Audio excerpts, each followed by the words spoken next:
नमस्कार दोस्तों, आज मैं आपको कार्तिक महात्म्य के 29वें अध्याय की कथा सुनाने जा रही हूँ। प्रेम से बोलिए राई दामोदर की जय हो।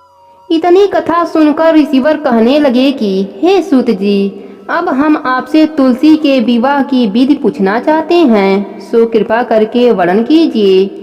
ऋषिवरों का यह वाक्य सुनकर आनंद में मग्न हुए श्री सूत जी कहने लगे कि हे मुनियों, अब मैं आपके सामने तुलसी जी के विवाह की विधि का वर्णन करता हूँ, इसलिए आप सावधान होकर सुनने का कष्ट करें। जब सूर्य उत्तरायण हो, गुरु शुक्र का उदय हो, विवाह के नक्षत्र हो और विशेषकर पूर्णिमा हो अथवा कार्तिक का महीना व भीष्म पंचक हो, तब तुलसी वन में व अपने घर में सुंदर मंडप और उत्तम हवन कुंड के सहित मनोहर वेदी की रचना करता हुआ ऋत्वज ब्राह्मणों को जो विद्वान और राग द्वेष आदि से रहित हों उन्हें निमंत्रित करें और गृह यज्ञ आरंभ करता हुआ मातृकाओं का पूजन करें। हे मुनियों, ऋतजनों के उपस्थित हो जाने पर पहले नांदी मुख श्राद्ध करें, तत्पश्चात भगवान की सालग्राम बनाकर उनका विधि विधान से पूजन सामग्री से पूजा करके बांधे की तुलसी को उनको समर्पण करें। इस प्रकार विवाह विधि से तुलसी जी का पानी ग्रहण करने के बाद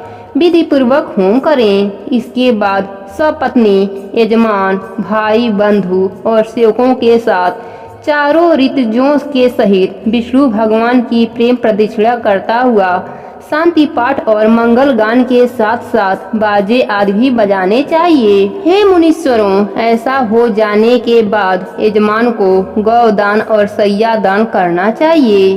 ऋषिजों को दक्षिणा देकर विप्र भोज और जाति भोज करना चाहिए। यह सुनकर सूत जी कहने लगे, हे मुनीश्वरों, इस प्रकार जो मनुष्य श्रद्धा भक्ति युक्त होकर सत्य, शांति और संतोष को धारण करता है, विष्णु भगवान को तुलसी दल समर्पण करता है, वह समस्त पापों से रहित होकर संसार के सुखों को प्राप्त करता हुआ अंत में विष्णु लोक को प्राप्त होता है।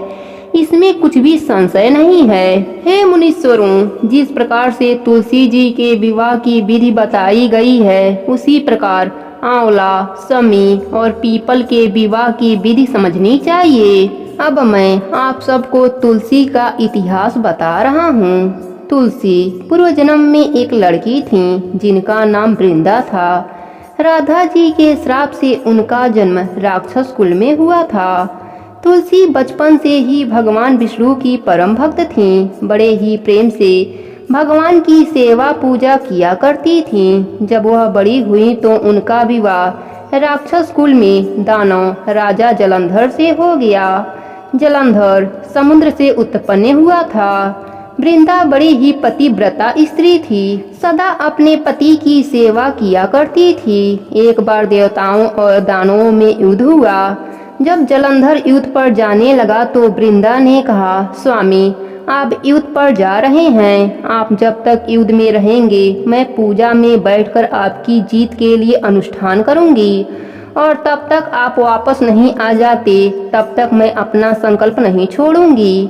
जलंधर तो युद्ध में चला गया और वृंदा व्रत का संकल्प लेकर पूजा पर बैठ गईं। उसके व्रत के प्रभाव से देवता भी जलंधर से ना जीत सके। सारे देवता जब हारने लगे तो विष्णु जी के पास गए।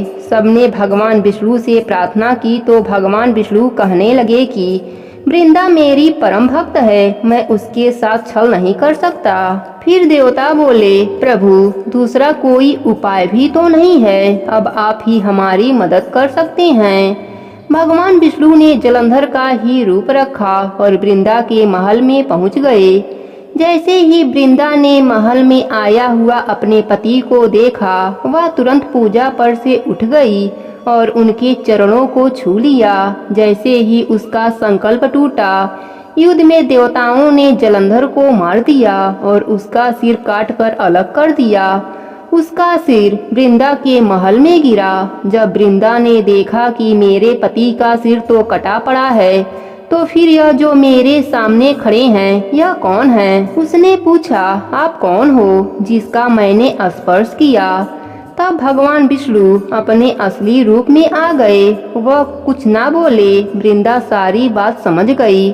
उसने भगवान विष्णु को श्राप दे दिया, आप पत्थर के हो जाओ। उसके श्राप से भगवान विष्णु पत्थर के बन गए।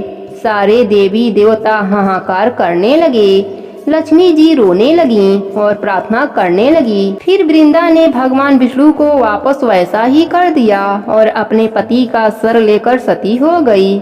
उसकी राख से एक पौधा निकला। तब भगवान विष्णु जी ने कहा, आज से इसका नाम तुलसी है और मेरा एक रूप इस पत्थर के रूप में रहेगा, जिसे शालिग्राम के नाम से तुलसी जी के साथ ही पूजा जाएगा। और मैं बिना तुलसी जी के भोग स्वीकार नहीं करूंगा। मैं जब 4 माह के बाद उठूंगा, उस दिन मेरा विवाह तुलसी जी से होगा। जो भी मनुष्य इस अनुष्ठान को करेगा, उसके घर में मैं लक्ष्मी जी के साथ निवास करूंगा। वह दिन देव उठनी एकादशी के साथ ही तुलसी एकादशी भी कहलाएगी। जिसके घर में तुलसी का पौधा होगा, उसके घर कभी भी आकस्मिक घटनाएं नहीं होगा। तुलसी तीनों लोकों में पूजनी होंगी। तभी से तुलसी जी का पूजा सभी करने लगे। आज की कथा यहीं पर समाप्त होती है। प्रेम से बोलिए राई दामोदर की जय हो, तुलसी माता की जय हो।